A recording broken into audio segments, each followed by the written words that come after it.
Assalamu alaikum wa rahmatullah. Some of the most popular influencers today are being hailed as guides and teachers for our boys and men. They claim to understand the challenges that men are facing, and they say they have the solutions. Why are conversations about masculinity on the rise? What does the Islamic tradition have to say about what it means to be a real man? What are the values that men should be building in order to thrive in the modern world? Welcome to a new episode of Double Take, a podcast by Yaqeen Institute about the questions and ideas around Islam and Muslims that give us pause. Remember to subscribe to the show on Apple Podcasts, YouTube, Spotify, or wherever you get your favorite podcasts. Check out the links in the show notes if you want to share feedback with the team or join our new email newsletter. I'm really glad to have made sense of this topic of masculinity with the man, Dr. Uthman Omarjee. Dr. Uthman is the Director of Survey, Research and Evaluation at Yaqeen. He studied Islam at Al-Azhar University in Cairo, and he has a PhD in Educational Psychology from UC Irvine, where he's also an adjunct professor in the School of Education. He's back on Double Take for his first solo episode since season 1, where we talked about religious identity and raising children as Muslims. Enjoy the episode. Dr. Uthman, salam alaikum and welcome back to Double Take. Wa alaikum assalam wa rahmatullahi wa barakatuh. Dr. Uthman, the M word, masculinity, is a trending topic right now. Influencers, scholars, men and women, a lot of people are talking about what it means to really be a man. Of course, discussions on gender and sexuality have also been increasingly relevant in recent years, but it seems to me like masculinity is being brought up much more frequently. You and I spoke a few months ago about this because I wanted your perspective on how to approach the subject with the boys and men in my life. But I also wanted to better understand it for myself. Help me understand, Dr. Uthman. What's happening in this space? Why are we having this conversation? Bismillah wa salatu wa salam ala Rasulullah wa ala alihi wa sahbihi wa man walah. Jazakumullah khair, Muhammad. You asked a deep question that is sure to bring out many passionate thoughts and emotions from different people. SubhanAllah, the last couple of years, especially in the Western world, we've seen a massive rise in the conversation around this topic. There have been all kinds of different campaigns. Gillette, actually the razor company, had a big commercial a few years ago where they were talking about masculinity. That saw like there's a global rise in kind of Google searches on masculinity. But generally, I believe that the reasons why this topic has become so important and on everybody's mind, both men and women, young and old, is the state of males in the modern world. And what I mean by that is that everyone now is we take a step back and we look at the status of what's happening with both our boys, with our adolescents, and with our fully grown males in society, is that we're recognizing that many of them are actually not thriving from many different angles. So what we find is that men are actually of today are in many ways doing worse than men of prior decades. You've been seeing in the last few decades rises in many maladaptive outcomes. So for instance, in college graduation rates, right, in college enrollment, right, in labor market outcomes, when it comes to even mental health and suicide. So just to give you some of the statistics, men are three to four times more likely to commit suicide than women, right, in at least in America. Right, you find that whereas about 75% of adult men were in the labor market about 20 years ago, now we see only about 2 in 3. So we see kind of globally that there's all these different trends that are happening, and people are looking back and saying, well, why are men not thriving anymore? So that's a big part of this conversation. And it's interesting because you can think about, well, who cares about this, right? It's just an issue for men. And I think this is where we need to say, look, a society that has men who are not thriving is a problem for everybody, right? It's a problem for men because obviously they're not in the best state that they should be in, and they're confused as to who they are and why their predicament is the way it is. It's not adaptive and healthy for mothers and fathers who are trying to raise their boys in this world to become strong, capable, righteous, courageous men. And then of course, for young Muslim women and for young women in the world who are looking to have a spouse in the world, to have a husband, how do you find a man in today's world who has the characteristics that they deem as desirable? What's happening in our world that is leading to men thriving less and becoming less, I don't know what the correct kind of political terminology is. Is it less manly? What is it? There's a couple of ways we can think about it. One is just think about the very broad meta perspective that we are living today with an economic situation and a social condition that was so different than prior generations. And I think it's important that we start there, because or else what we end up doing is blaming other people. And that's the most unhealthy thing we can do, is to say, well, men are in their predicament because of women, or women will say their predicament is because of men. I mean, there's a lot to unpack, but really, it's the way that the world is heading in terms of the conditions that every day we are experiencing. To give an example, look at the cost of living. Look at how all of a sudden today, with the astronomical price increase in rents and in homes, that young men are unable to actually own a home, even rent to own home. So there's a far higher percentage of men who are living at home with their parents. Of course, that makes it difficult for them to get married, and rightfully so, right? Sisters should be concerned that the man they're going to marry is financially capable, right? It makes it harder for them to have children, and it makes it harder for them to actually live their independent lives. There's also the aspect of the middle class disappearing. So with the middle class disappearing, a lot of those things that our parents and our grandparents were able to enjoy, despite not being, at the top 1%, men of today are unable to do. And then the third thing really is talk about even those who are married, even those who are having family. We are living in a world where we're seeing increased levels of kind of isolated families. And individualism is creating this environment that, again, our grandparents and great grandparents never saw, where today the man is living with his wife and they are isolated away most of the time, especially Muslim immigrant families, from their parents or their grandparents or their aunts or their uncles or their cousins. And so that village that used to raise a child is no longer there. And you have a father and a mother who are both struggling and burnt out with the realities of working full time and then raising kids full time without the social support to thrive. People can pretend and outwardly, because of the world that we live in, put on a face that everything is fine and dandy, right? They might post pictures on social media, right? And they'll show up at Jummah and they'll give salams, but you have no idea that these young men are actually suffering from so many different ailments. Like I said, it could be drug abuse, because we see an increase over the years, right? We see that in alcohol issues, of course, in the non-Muslim society, more so than the men, right? We see pornography, addictions. So you have all these addictive behaviors, but then we also see, again, a decay of morals, right? And a lack of role models. So these men are actually questioning often, behind the scenes, I don't even know what it means to be like a man in the modern world, because everyone is trying to define this in a different way. And there's just a lot of confusion. It's sometimes hard to see, but then in other ways, it's actually right in your face. Why do we have a Me Too movement in the United States of America that in many ways was actually global, right? Why did you see women all over the world who were complaining, right, about the way that they were being treated, right? Because there is an epidemic of a lack of chivalry, right? Of a lack of respect, right, for others. And so you're seeing it every single day in that way. And then you're not seeing a lot of it because it's even for those who don't have those outwardly, negative behaviors, a lot of it's being bottled up inside. Where would you rank the challenge of the role of a man, or the changing idea of masculinity in the modern world? Where would you rank that in terms of pain points for Muslim men? Honestly, I would put it almost at the top, because the way I see the world, at least, is that we can always try and blame, the higher ups and the powers that be. But at the end of the day, this world is made up of men and women, right? And if our hearts are not sound, right, our societies will never be sound. And really, because there's so much confusion over even what it means to be a man, you cannot expect a society to thrive that has no clear direction and identity about who they are and what they're trying to accomplish. At least in the past, right, there was some semblance of understanding of what it meant to be a man in the world and what it meant to be a woman in the world. And of course, things were not perfect, but that transparency at least gave people a clear idea of what their life would look like. A man understood that these are some of the rites of passage you go to. This is how you become a man in the Muslim community. These are the things that you have to do as a man in the Muslim community. You have to provide for a family in a certain way. And today, you see that it's literally a blank slate. Young Muslim men are wondering if the way to be a man is the way that the pop culture is defining it, right? Or as Western society defines it, which really is that there's no difference between men and women in many ways, right? That there is no biological difference, even to that extent. They're saying it's almost neglect. It's almost there's no difference really when it comes to their physiology, right? There's very little difference when it comes to their psychology. That is a direction that you find a lot of the discourse, especially on the progressive left. And what's the problem with that discourse? What's the problem with just going and following that that path?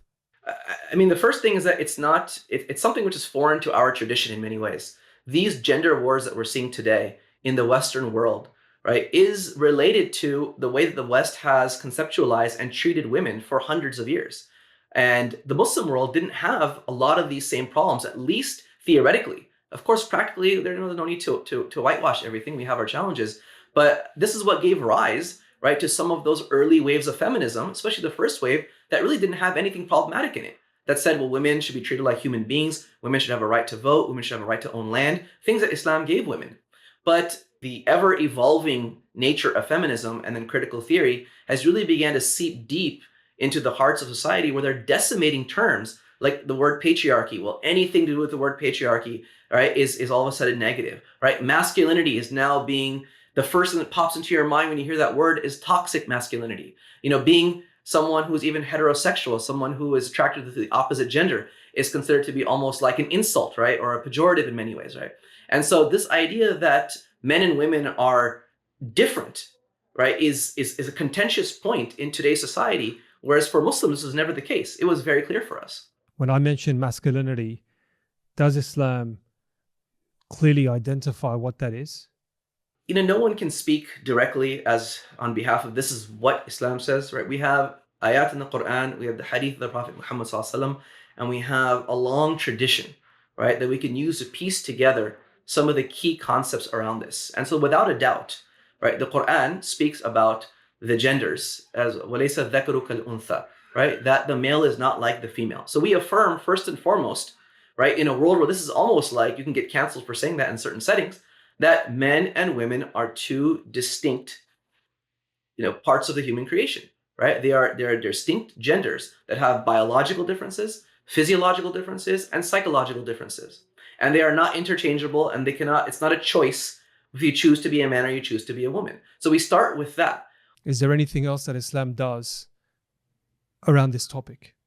Of course, I mean, there's so much that Islam also accepts, in the tradition of the Prophet Muhammad SAW in Islamic history, that there are people who don't biologically fit neatly into it for genetic reasons. But leaving that aside for a minute, of course, Islam provides in its totality, in the Sunnah of the Prophet Muhammad SAW, in the way that the companions, the Sahaba and the Sahabiyat dealt with one another, a blueprint. And the Prophet, how he dealt with his wife and his wives dealt with him, a blueprint for how we're supposed to behave. And there are clear injunctions as to what a Muslim man has to do, especially like a Muslim husband versus a Muslim wife. So it's not that, well, this is just left, okay, there's a man and a woman and you guys figure it out. No, I mean, there's no other way for us to fulfill our roles as ibadullah, right? As servants and slaves of Allah subhanahu wa ta'ala, unless we do it in a way that is befitting of who our identity is. So as a man, I have certain obligations towards Allah. And as a woman, a woman would have a different set of obligations. You and I spoke a couple of months ago about this topic, and it was actually quite an open conversation. And I used some of the tools in your toolbox around masculinity. I'm going to describe to you my current life situation at home, with the hope of understanding from you what the core ingredients of masculinity are, like what I should be dialing up, dialing down. We have, alhamdulillah, 3 kids. I am trying my best to provide for the family. I'm the breadwinner. I have a couple of jobs, and I'm trying my best to get into the gym and work out. I start, but I stop because I'm extremely busy with work. We're renovating the house. I barely have time to do some chores at home. My wife, Tula, is also struggling, frankly, in terms of raising the 3 kids. She's also trying to find time to work out and help with renovating the house. We've got our extended families. We've got my mother-in-law, with my parents to look after. There's a lot going on. There really is a lot going on. We're struggling with one of our children in schools. There's a lot. And I'm trying to do my best in being an ideal man. But I'm struggling, frankly. So I'm trying to articulate in my life what I should be dialing up, what I should be doing, what does an ideal man look like.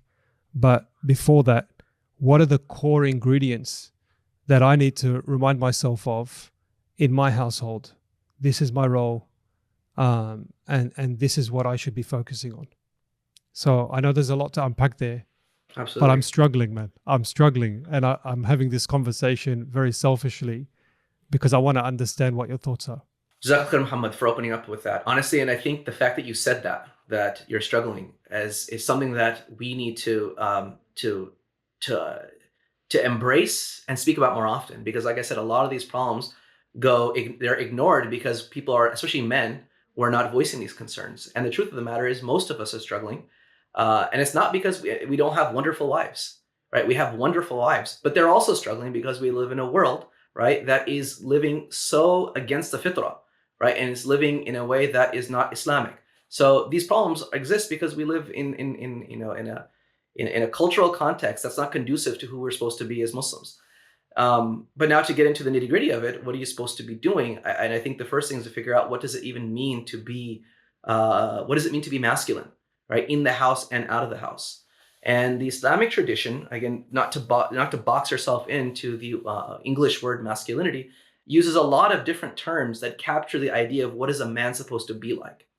And some of those terms that come in the literature you find are words like futuwa, words like muru'a, right, words like rujula, right, words like qiwama.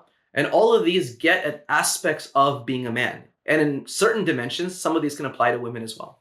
So al-futuwa, right, is a common term that's been used, just to provide some context, right, is really about, the best translation is chivalry, right? It has to do with the traits that are ideal for a young Muslim man to have. And so we're going to start by talking about character, because the foundation of a man, right, is his character. And so many different scholars were asked these questions actually historically by saying things like, what is manhood in Islam, or what is, the Quran doesn't talk about manhood, so tell us what that means. And so just to share with you some of those that have been shared historically, a scholar was asked one time, he said, it was said to Sufyan ibn Uyayna, rahimullah, he said, all things are derived from the Quran, so where is manhood in it? And so he responded with reading an ayah of the Quran where Allah subhanahu wa ta'ala says that you find what manhood is in the words of Allah subhanahu wa ta'ala: show forgiveness, command good, and turn away from the ignorant. So, of course, from his perspective and from the scholar's perspective, the primary aspect of being a man, right, was having sound character. Now, Ibn al-Qayyim, I think he provides the best kind of treatment, or one of the best kind of conceptualizations of what it means to be a man.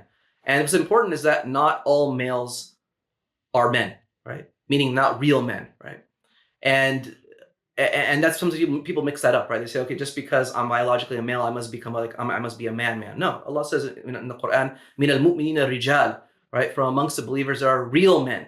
Sadaqu ma ahadullah alayh, who have fulfilled that promise to Allah subhanahu wa ta'ala. Now, what does that promise entail? Ibn al-Qayyim talks about the idea of muru'ah, right? Of this part of being a man. And he says that the human being, all of us, at least, we can speak about ourselves as men here, but all of the creation actually is struggling, and they're being pulled in three different directions. We have kind of these satanic behaviors that are calling us, right, or tugging on us. We kind of have these like animalistic behaviors tugging on us, and then we have these angelic behaviors that are tugging on us, right? And he begins to define each one. So he's like, look, the satanic behaviors and traits are things like excessive anger, excessive excessive jealousy, cheating, deception, seeking power in unhealthy ways. And so that's one dimension, right? The second dimension is the base desires of an animal, right? Just fulfilling those desires, just eating and intimacy, so on and so forth. And then he says the angelic behaviors, right? Of seeking ihsan and sincerity and goodness and kindness and forgiveness. And so his whole statement is saying that being a man is the ability that you can fight off the satanic tendencies or callings and the animalistic ones, and that you are inclined towards the angelic behaviors because your mind is in control of your shahwat. And I find it such a beautiful kind of conceptualization, because it's not all of a sudden being so rigid and saying there's one way to be a man, but it's first and foremost, it's a mindset. Are you in control of your life? And this is a lot of what being a man is about, having agency. So it's not that we're going to sit here and complain, oh, the world is rigged against men. And this is not what this is about. This is saying that we as men, or as fathers, right, or as mothers, have a responsibility of raising boys and treating men in a way that gives that they feel a sense of agency to reach their full potential. And so are we ensuring that they're being raised in a way that it reduces the likelihood they're going to develop those satanic traits of arrogance, right, of jealousy, of that's unhealthy, right, of unhealthy anger, of deception? And are we modeling them in a way? Are we inculcating an environment that makes them naturally inclined towards those angelic behaviors? So that's Ibn al-Qayyim's beautiful framing of kind of what it means to be a man. So he says that the person who has no manliness has no deen, right? The person who has no manliness has no deen. Many scholars, right, have said this. And what that means is that if you're not in control of yourself and of your desires, and you can't fight off those tendencies to do things that we're seeing everywhere, right? The deception that's around, the mistreatment of women, right? The lying, so on and so forth, then one cannot call himself a real man. And so this is the definition that I really like, because it makes it easy for us to say there's a gold standard. I know what's not, I should not be doing. Can I control that for the most part? Do you mind talking about the tendencies that I would have just by being a man? These are the tendencies that I need to control. Yeah, no, Jazakallah khair. And that is such an important framing of how we talk about this, because the current predicament, unfortunately, is that men and boys are being socialized that by default they are wrong, right? By default, they are likely to be predators, right? To be abusers, right? And to be a whole lot of negative things. And that's because this is some of the discourse in the mainstream community, in the culture. And what that ends up doing is that it makes it almost like a self-fulfilling prophecy. Because if someone is struggling to fight off some of those desires, it's kind of like, well, you know what, this is just who I am, so I should just be who I am, right? Rather than saying, no, at the root of who we are is we are on the fitrah, right? We are pure and inclined towards good. And of course, we have a tendency, to also do things that might deviate from that. When you talk about the tendency of a man or the tendency of the human being, oftentimes today, young boys are being taught, actually being taught explicitly in school settings, especially in Western educational settings, that by definition, men are likely just wrong, right? Men have a tendency to be evil, men have a tendency to be abusers, they have a tendency to, to be toxic, right? And so that kind of creates this default where this is what young boys think, is that we are messed up. And if it's hard to kind of break that mold, then you might as well just fulfill your destiny. And this is just who I am. So no, the Muslim does not believe that our default, right, is this. No, Allah subhanahu wa ta'ala says, وَلَقَدْ كَرَّمْنَا بَنِي آدَمَ. Allah has honored us, right? Like we are honorable creatures from the get-go, right? We are born upon the fitrah, right? The inclination to believe in Allah subhanahu wa ta'ala and to live in a natural way, right? But our society is that which typically will socialize us to do things that are not in our fitrah. So what are some of those tendencies, right? Depending on the culture you come from, it could be different. And this is where there's massive variability. For some cultures, excessive anger is a problem, right? And that could even be a genetic factor that could be there, right? So like, if that is your, if you notice that is your challenge, then now you've identified this is a trait of mine that I really got to hone in. For other people, it might be, for instance, excessive pride or arrogance. So every culture and every family and every kind of subculture has some of their tendencies that they're socialized with, that we all have to wake up and say, am I possibly either way underperforming on this character trait that I need to have, right? Or am I so excessive in it where it's unhealthy, right? It could be stinginess. And I think I spoke about this, previously, that like for many men, right, stinginess is a huge issue, especially when it comes to having families, but we're acculturated to be stingy rather than to be generous. So I'm not going to give you an answer for what is your specific thing, because your context best as someone who was living in Australia in a certain type of a Muslim community. But I think we all have to kind of do this self-assessment, is that this muhasabah, is that where do I feel like I'm imbalanced from what is that gold standard of Islam of having those angelic traits, and what are some of those satanic traits that I might kind of be maybe a little bit more into than I should be. I think one of the ways that I like to think about these drives that we have, these internal drives and desires, is that they're by default, they're not necessarily good or bad. They're necessary. So for instance, we have by default a desire for food and for nourishment. And that is the fitrah, right? If Allah did not put that drive in us to eat, when we would die of malnourishment. But the excessive tendency in it is gluttony, right? Or is overeating. And that's what leads to a lot of the negative traits. And by that ties into manliness, because even men who overeat and who become overweight actually will begin physiologically to pick up on more feminine traits, even when it comes to their body mass and so on and so forth, because their body produces hormones in ways that are actually going to mimic more feminine behaviors. So I mean, and then you take intimacy as another one. Allah has created us with a desire for intimacy, and it's healthy. Without it, human beings don't, we don't procreate, and there's no passing on, right, of our lineage. But having an uncontrollable drive that's not being done in the correct way, right, will lead to zina and lead to abusing women and so on and so forth. So that's what we mean by there's a base desire, and Islam and the framework of being a man in Islam has bounded all that.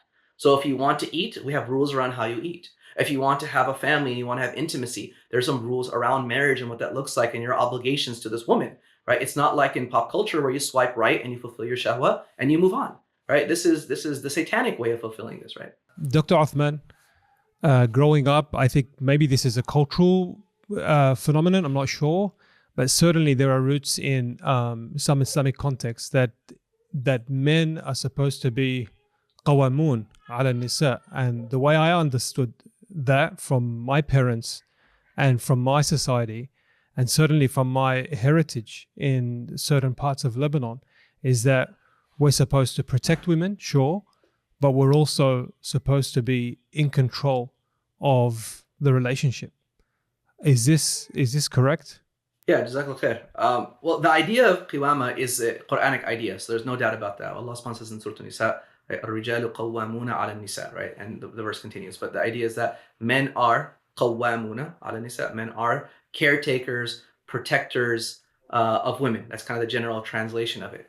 The scholars have spoke a lot about what dimensions constitute qiwama. I'll mention some of those. Ibn al-Arabi, the great Maliki jurist, mentioned a number. The first thing he mentioned is that he is protective over her, which I mentioned, like the ability for a man to protect his wife is a core part of what it means for him to be qawwam over her, right? And so this goes back to physical fitness. If you can't protect your wife, right, then you're failing in that aspect of being a man.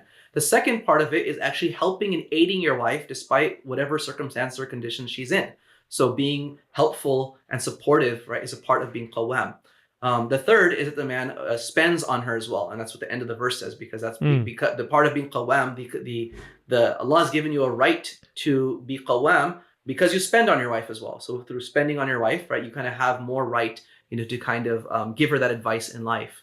The fourth, and this gets a little bit contentious with people, but the ulama, I read like 7 different interpretations, that he commands his wife to obey Allah subhanahu wa ta'ala, right? And this is not some, issue of like, the one being lower, right? But it's part of being a good man and a good husband, is that you encourage your wife and you push her in the direction of doing things that are righteous and noble. And it would not be righteous, if a wife was unaware of something being haram, right, or was lacking in fulfilling some of her obligations, and the man was to remind her of that. And that's part of us being brother. I mean, we're awliya, right? Ba'dukum li ba'd, right? That we protect and care for one another. And then the last dimension is that he mentioned that it's leadership, is to lead and to direct the family and your wife towards Allah subhanahu wa ta'ala in the best possible way. Now, of course, that can be construed. People can take this general thing and they can abuse it in different ways. But again, when you have muru'ah and you have futuwa and you have a balanced understanding and you're inclined towards those angelic behaviors, then this fits in perfectly. I mean, this aspect of being patriarchal, right? Of kind of looking for the best for your wife and for your women folk is a part of Islam. And the Prophet actually said in a hadith, he said 3 people who would never enter Jannah. He said one of them is a dayuth, right? There's a famous hadith about a dayuth, and this is the man who kind of didn't care if his wife was kind of loosey-goosey with men around her, right? The way that she's dressing in front of them and interacting with them and having a relationship with them. So part of this ghira, this protective jealousy, right, is part of what it means to be a man and to be qawwam over your household, right? So if I understood you correctly, being a man in a Muslim context is about being in control of those tendencies, and you mentioned the tendencies, but it's also dialing up those fitra traits, the traits that make us, I guess, more, I don't know how you define it, angelic, that are positive traits that a Muslim can bring to his household and to his community. So what are those traits that I need to dial up in my life?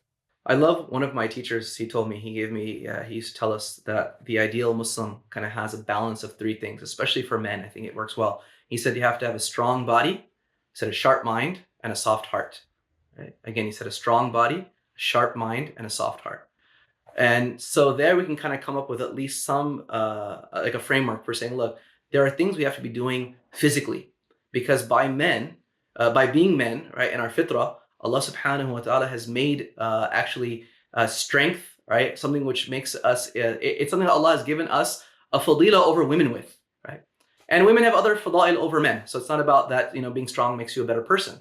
But men are responsible for safeguarding their women and safeguarding and protecting themselves. Part of who we are, right, is to be protectors of society, right? When Allah says that, الرجال قوامون على النساء, right, that we are protectors and caretakers, right, this part of it has to be physical. And if a man can't take care of himself and he can't defend himself, defend his honor and defend his family, then that is a major limitation, right, of his manliness. SubhanAllah, we see this so often today where, people's wives will be insulted, or their sisters or their mothers, and they don't even have the guts to stand up for it, right? Because they're just so worried about the ramifications, right? Whereas in the past, Muslims and even non-Muslims who had this idea of chivalry would be willing to die, right, for their women, right? If someone insulted their mother or insulted their wife or insulted their daughter.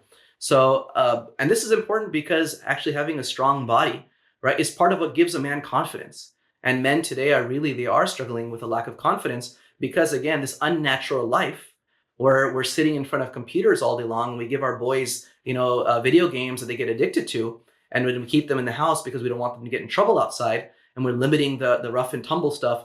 All of this has made us much more effeminate, and it's doing a number to the way that the man thinks about himself. Because at the end of the day, the fitrah is such: you put two boys together, and you see what they're going to do. They're going to want to wrestle, and they're going to want to play games like this, right? And that's part of who they are, and the inability to actually engage in that in a healthy way, right, is very damaging to their sense of self. So I would say one dimension is ensuring that we are physically in the condition that is suitable for how Allah has made us, which means our diet needs to be appropriate, which means we have to control what we eat. It means we have to take care of our of exercising in ways that optimize, our bodies. Are we walking? Are we running? Are we lifting weights? Are you playing sports? So that's one dimension of it, of course. The second dimension is going to be the sharp mind. So do we have the intellectual capabilities and faculties developed that allow us to see the truth as the truth so we can follow it? Because if somebody is just sincere but uneducated, they're going to fall for every lie that's out there, right? They're going to fall for anything that someone presents to them.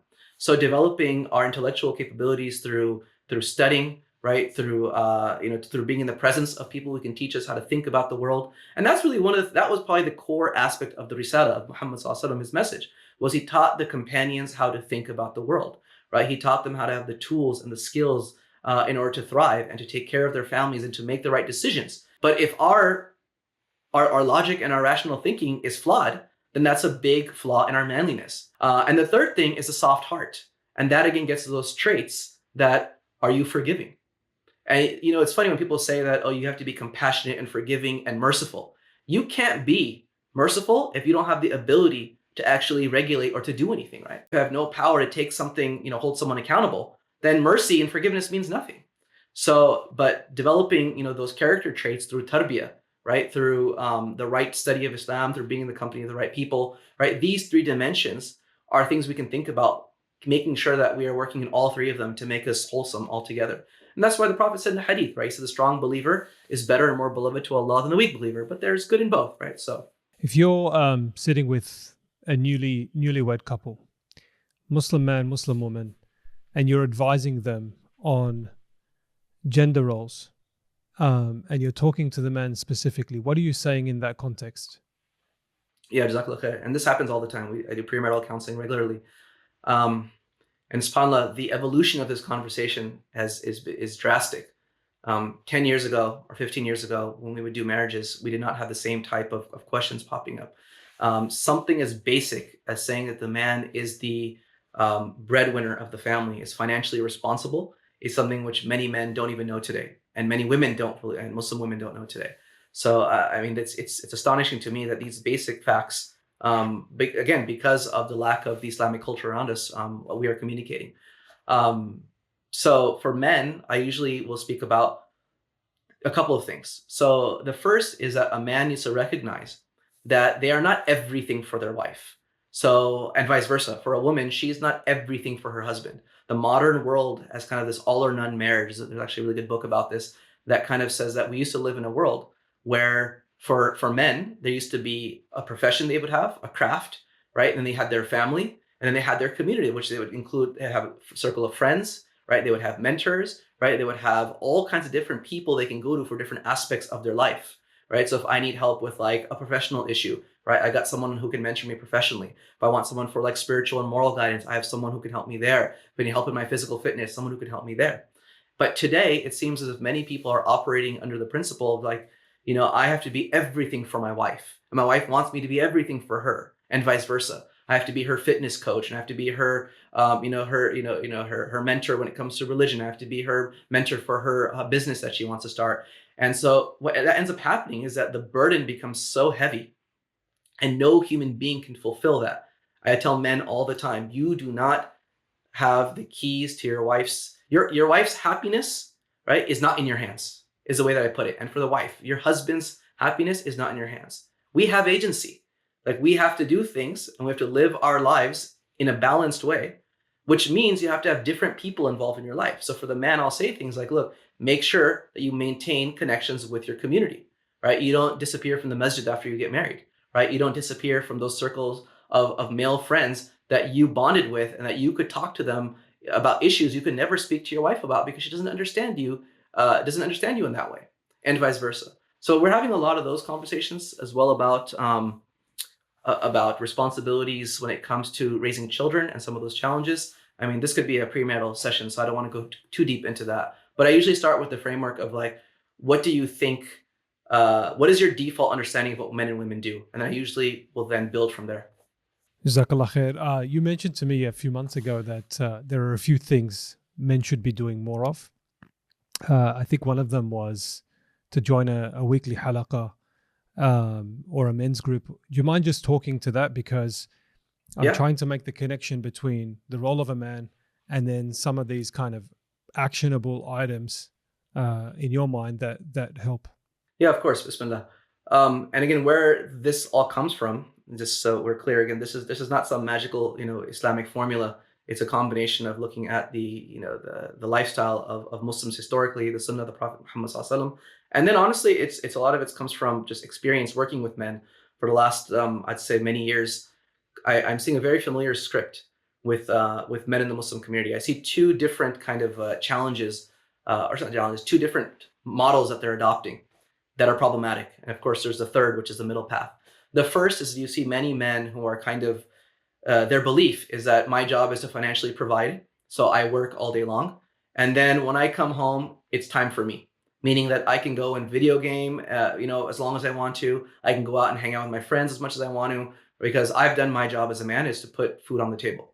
And this absent husband, absent father phenomena is definitely, worthy of a lot of conversation.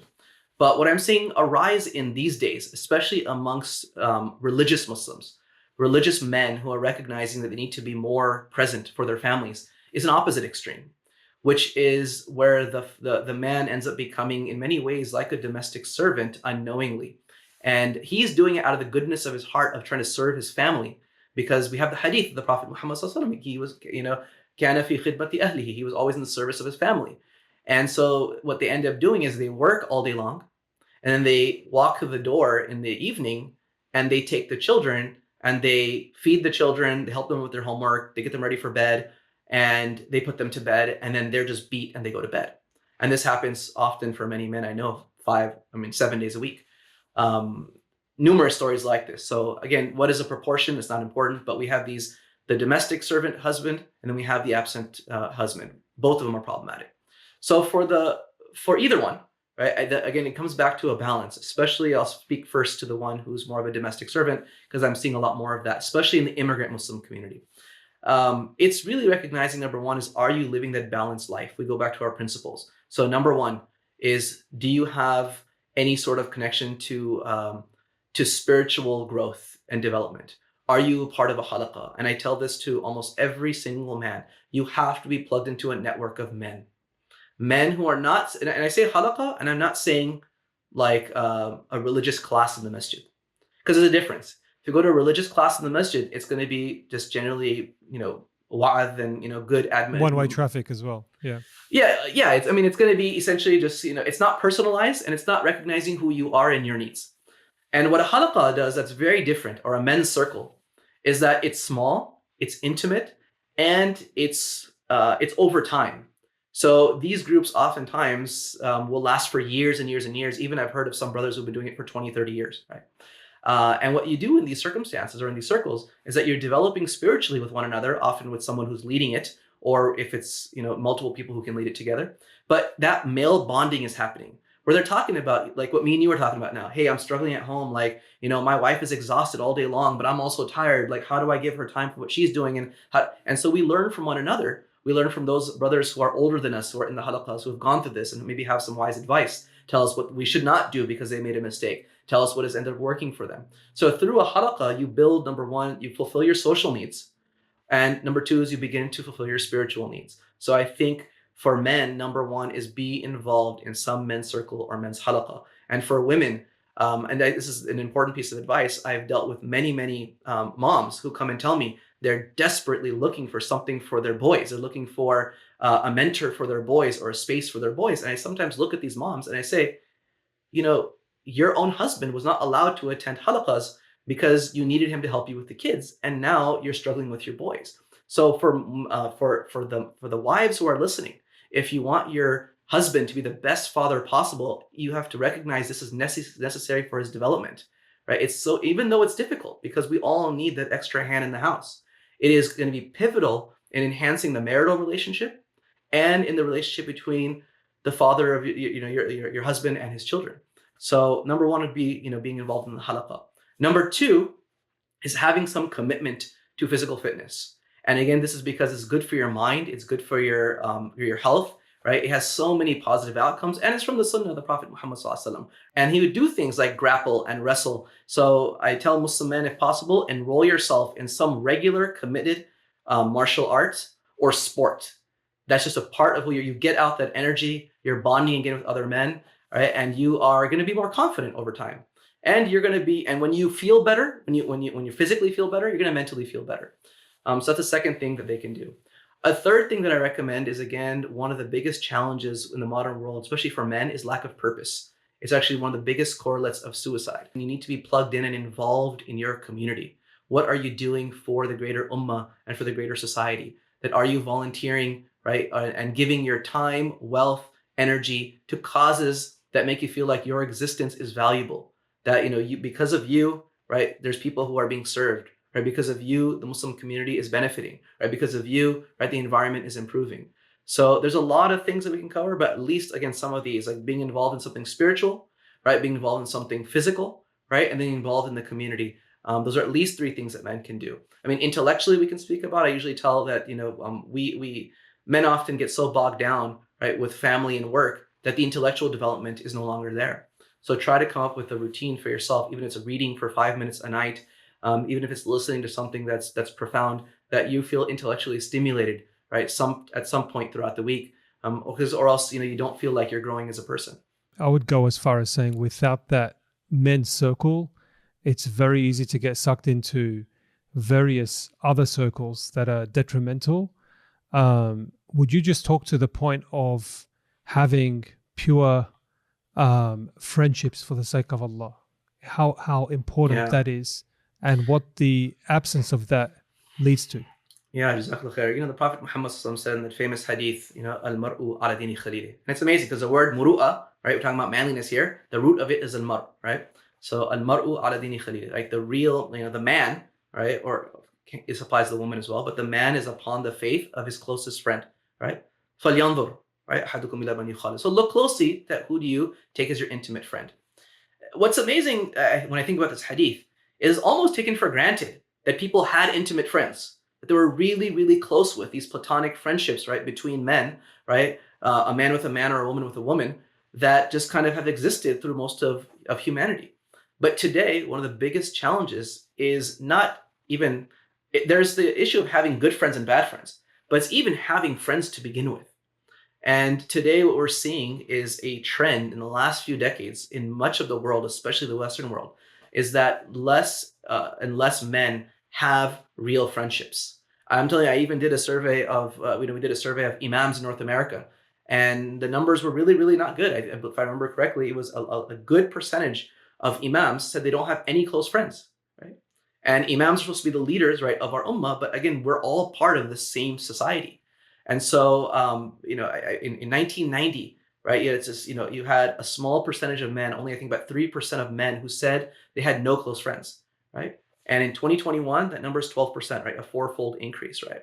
And so there's a lot of other statistics like this, but what we're seeing is that, again, the modern world, because of the lifestyle that men are living between their work and if they're married, their family obligations or expectations, or because of technology and sitting on the phone all day long and having virtual kind of supposed friendships, is that this is really, really causing a lot of distress to us because, again, we're social creatures, right? And we cannot find the lifestyle habits that we need unless we are in the presence of others who are embodying these, right? So I need to be around other men who are modeling good masculinity for me, right? They're not speaking about it; they're just modeling it. So I see that when, like, I'll tell you, I'll be honest. When I go and I hang out with some of the brothers, and they are lifting weights, right? And they are doing martial arts, or they are memorizing Quran, right? Or they are doing community service. They're not, giving us a lecture about it, but they are simply doing those things. And in conversation, we're aware of what each other do. That encourages us. But you know what? I should probably step up my game, right? When it comes to, man, he's exercising, I should exercise. He's memorizing Quran and he's doing Islamic study, I should do that as well. Okay, well, he's involved in the masjid. So the necessity of friendships, right? Like the Prophet said in the other hadith, right? It's just, we rub off on one another, right? So finding good friends, right, is going to be essential for all ages. So if you're a mom and you have teenage boys, find them a group of good boys to hang out with, Muslim boys, right? If you're a single man in college, right, that's easy. MSAs facilitate that. The hard part is after marriage and after kids. And for all of us to recognize we cannot do without this, right? To tell our wives and for the wives to recognize your husband cannot do without a circle of friends to talk about life with. So allow him that space. And for men, seek that space and recognize it's integral to your religiosity. It's integral to your well-being. And it's integral for you actually being there for your spouse and your kids. Because when you've been fulfilled with the brothers, now when you go back to your wife and kids, you give them your 100%. Rather than wishing when you're around them and you're being almost kind of like, I wish I was somewhere else with the brothers at the moment in time. So investing in friendships is one of the biggest paths towards thriving in all different aspects of life. I've been taking down notes. Jazakallah khair. I think we're going to need a follow-up episode about time management and how to fit it all in because there's a lot to do. My last question, a very simple one. My 9-year-old niece knocks on your door, Dr. Uthman Omarji, and says, Dr. Uthman, what does it mean to be a man these days? What is your response? Inshallah. Your deeply intelligent niece is always hard to give a simple answer to, but we'll try our best. I would tell her that what it means to be a man in the modern world is to be different than often much of what you see. It means to be respectful to everyone you meet, male or female. It means to be hardworking, and it means to be spiritually connected to Allah subhanahu wa ta'ala. It means to walk with good character, and that you, despite the fact that people will harm you, that you do not let that agitate you, and you do not allow that to make you mistreat those people. That's what it means to be a man in today's world. Allahu a'lam. Dr. Uthman, Jazakallah khair. Thank you very much. And inshallah, we're going to change gears here and ask you a set of rapid fire questions. The challenge with someone like Dr. Uthman is that you're a veteran of double take. So we're up to list C or D of rapid fire questions, but the same principle applies. You've only got a few seconds to answer each question. First one is an easy one. We'll start off very easily. What's the last book you were reading? So it's actually not an easy one because I have been juggling between too many books, but you want a fast answer? Actually, the last one I was reading was called Prophetic Grappling. So it's a book about kind of the history of martial arts and how the companions were well versed in wrestling. Hey, that's awesome. Actually, are you writing another book? slightly off topic, but are you writing another book? Because my kids Yes. love your book on the Hoopoe Bird. Jazakallah khair. Yeah, I mentioned to you, I think last time I was supposed to be working on the novel of Musa. That's taken a pause. And I'm actually attempting to write tafsir now. So I'm trying to write tafsir of different surahs that are looking into different aspects of the seerah. So that's kind of my latest project. If you could sit two people in a room and be fly on the wall for their conversation, who are those two people? The more and more I read by two of my favorite scholars, Shaykh al-Islam Ibn Taymiyyah and Ibn Qayyim, I'm just so fascinated by the two of them, and I would love to just sit and hear the two of them go at it and talk, especially because Ibn Qayyim spent so much time alone with Ibn Taymiyyah in prison, and to be there, maybe sitting in the cell, listening to the two of them talk would be phenomenal. Which of the Sahaba is underrated as a masculine role model? Ooh, mashallah, great question. Two come to mind. I can't give you one. It's because everyone always uses Umar as the model of masculinity. Sure. But I think Abu Bakr as-Siddiq and Uthman ibn Affan. And the reason is because Abu Bakr as-Siddiq was known to be very kind of emotional, especially when he came to the Quran. When he'd recite, he would cry. And he was just known to just be a lot softer in certain issues. But he knew how to dial up the masculinity, the physical strength, right, and the intellectual kind of rigor and the decisive decision-making and leadership when the time was right.